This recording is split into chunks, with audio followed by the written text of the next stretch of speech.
નમસ્કાર, શો ટાઈમમાં આપનું સ્વાગત છે. ઉમરાળા તાલુકાના રંઘોળા ગામમાં રહેતા પંચમહાલ જિલ્લાના વતની યુવાનની વાડી વિસ્તારમાં હત્યા કરવામાં આવતા પોલીસે તપાસ હાથ ધરી છે.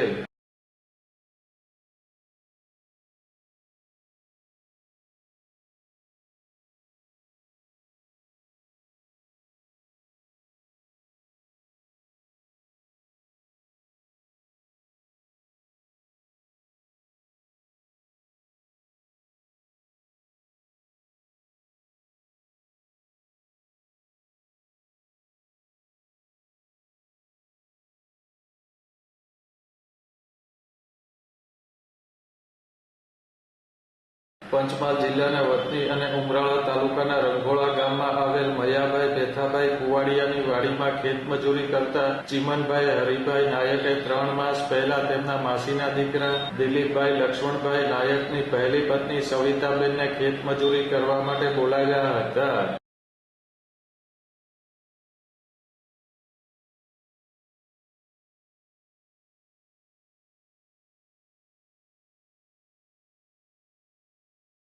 આ બાબત દિલીપભાઈને ન ગમતા દિલીપભાઈ તેમજ 2 અજાણ્યા શખ્સોએ એકસમ કરી ચીમનભાઈ ઉપર હુમલો કરી દોરી વડે ગળું દબાવી દઈ હત્યા કરી હતી.